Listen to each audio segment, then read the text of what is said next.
Сәлем достар, қалдарыңыз қалай? Бүгін біз м блокаторы сабағын жалғастырамыз. Мен осы 2023 жылы август айына осындай мақсат қойдым. Бүткіл препараттарға разбор жасаймын. Мысалы, м блокаторлар тақырыбын талдағаннан кейін осымен м блокаторларға жататын бүкіл препараттарға разбор жасаймын. Қоңыраушаны басып, менің каналыма тіркеліп, мені қолдап кетіңіздер. Өйткені бұл фармакология бойынша ең алғашқы қазақша контент болып саналады. Және де доктор Усабаев, яғни инстаграмыма да тіркеліп кетіңіздер. Осы инстаграмда да мен курстар жүргізетін боламын. Енді бүгінгі талдайтын препараттар тропикамид. Тропикамид ол фармакология тобы м блокатор, мидриатик. Ерістің сфинктерінің цилиарлы бұлшықетінің м рецепторына әсер етеді. Тез және қысқа уақытта қарашықты үлкейтеді. Мидриатик дегеніміз қарашықты үлкейтетін заттар. Бұл тропикамид офтальмологияда өте көп қолданады, аккомодацияны әсер етеді. Бұл препарат әсері конъюнктивальды қапшыққа түскеннен кейін 5-10 минуттан кейін бірақ әсер етеді. Өте тез әсер етеді тропикамид. Суреті осындай. Енді қай кезде қолданамыз тропикамидті? Көрсеткіштер көз зерттеулеріне мидриаз керек болған жағдайда, рефракция үшін, аккомодация параличін жасау үшін, яғни көзді тексеру үшін, хрусталь хирургиясында, одан кейін сетчатка лазеротерапиясында, сетчатка мен әйнек тәріз дене хирургиясында. Одан кейін осы препаратты, яғни, например, бір көздегі операция жасап, бір нәрсені алу үшін, катаракта алу үшін деген сияқты қолданады. Хирургияда көп қолданады екен. Енді жанама әсер көз шылық қысым көтерілуі, фотофобия, көздің өткірлігінің бұзылуы, тахикардия, қан айналымы мен тыныс алу жеткіліксіздің симптомдары болуы мүмкін. Ауыз құрғауы. Мен алдыңғы сабақта парасимпатика, симпатиканы түгел талдадым физиологиясын. Сол кезде осы не үшін ауыз құрғайды бәрін айтқан болатынмын. Енді тропикамидтің қарама-қарсы көрсеткіштер глаукома. м блокаторлар біз глаукома кезінде мүлде жолауға болмайды. Әсіресе жабық бұрышты глаукома кезінде және аралас біріншілік глаукомаларда. Өйткені одан ары көзді нашарлатып көрмей қалуы мүмкін. Сол кезде жаман болады. Енді жоғары сезімталдық аллергиясы болса біз тропикамидті қолдана алмаймыз. Енді келесі препарат циклопенталат. Циклопенталат ол м блокатор. Әсер ету механизмі офтальмологияда жергілікті қолданатын м рецептор тежейтін м блокатор. Көз қарашығын үлкейтіп, аккомодация параличін шақырады.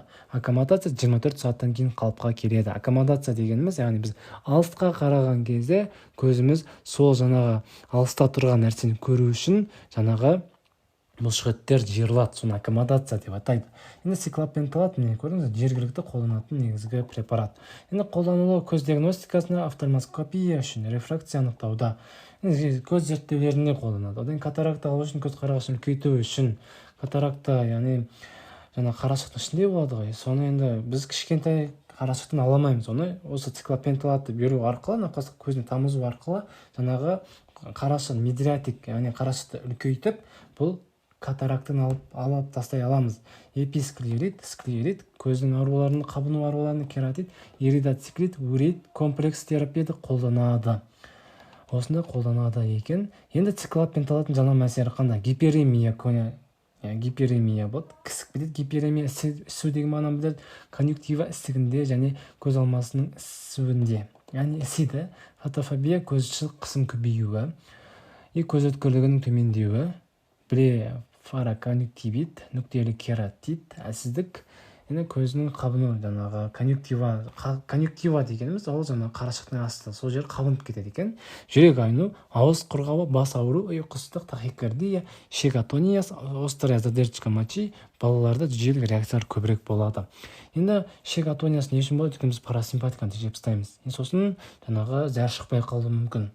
Себебі біз парасимпатиканы тежеу арқылы. Парасимпатика бүкіл ішкі ағзаларды күшейтетін негізгі вегетативті жүйке жүйесінің бір бөлігі. Қарсы көрсеткіштер жоғары сезімталдық, глаукома, посттравмалық қарашық симптомдарының парезі, 3 жасқа толмаған балаларға жүктілік жаңағы балаларға беруге болмайды, яғни емшек сүтін қолданатын балаларға беруге болмайды. Глаукома кезінде жаттап алыңыздар. Глаукома кезінде м блокаторлар жолатқызуға болмайды. Өйткені науқастың жағдайын одан ары қиындатып жіберу мүмкін. Жаттап алыңыздар. Глаукомаға біз миметиктерді береміз, парасимпатиканы күшейтетін препараттарды береміз. Оған жататын пилокарпин гидрокарбонаты. Енді скополамин ол құсуға қарсы іш қатуы кезінде қолданатын эмхариноблокатор. Көрсеткіштер кинетоз, транспорттағы құсу кезінде. Кинетоз балаларда жиі болады ғой, например, жаңағы машинада, автобус, транспортта, любой транспортта құсатын кезде скополамин немесе драмина препаратын береді. Осы ол эмхариноблокатор. Драмина, яғни ең көп қолданады. Гиперактивті қуық синдромында, бұл гастроинтестиналды проблемаларда, ішекті тіркену синдромында спазм, ауырсынуды басу үшін спазм болған кезде, например, ішекте бір спазм болса, қатты ауырсыну болады. Диагностикалық терапиялық мақсатта қолданылады. Жана мәселе ауыз қорғауы, зәр шығару қиындауы, қарашығыр кеу, көз көру нашарлау, ұйқысыздық болады. Тортеродин, ролитен екінші аты. Эмхариноблокатор қуық пен сілке бездеріндегі мускаринді рецепторларды тежейді. Тортеродиннің ішіндегі белсенді заты 5-гидроксиметил көбіне қуықтағы рецепторларды тежейді. Қуықтың жиырғыш қабілетін төмендетеді, сілкенің аз өндірілуін қадағалайды. Но сілкеге аз ғана әсер етеді. Қуықтың толық емес жиырылуын шақырып, қалдық зәрді көбейтеді. Дертузор қызымын азайтады. Көрсеткіштер қуықтың гиперактивтілігі кезінде симптомдары императивті позитивтар зәр ұстай алмай қалу кезінде қолданады. Яғни қуықтың гиперактивті кезінде, например, көп зәр шығарып жіберген кезде, сондай, например, нервтан бір проблема болса, қуық қатты жұмыс істеп кетеді, сосын жаңағы позитивтар болады, сол кезде жаңағы науқас адам көп дәретке шыққан кезде тортеродинді береміз. Тортеродин жағымсыз әсерлері: ауыз қорғауы, запор, іштегі ауырсыну, диспепсия, метеоризм, құсу, гастроэзофагиальный рефлюкс, бас ауыру, бас айналуы, галлюцинация, көрудің нашарлауы, бронхит, синусит, дизурия, зәрдің шықпауы, аллергиялық реакциялар болуы мүмкін. Қарсы көрсеткіштер: задержка мочи, глаукома. Көрдіңіз, глаукоманың барлық түрінде миастения, ойық жаралы колит, мегаколон, жүктілік, лактация периоды, жоғарғы сезімталдық кезде бере алмаймыз. Миастения кезінде біз тоже эмхариноблокаторларды бере алмаймыз. Өйткені мен эмхаринометод кезінде бұлардың бәрін талдадым. Енді оксибутинин, дриптан екінші аты. Үшіншілік амин тобынан тұратын эмхариноблокатор.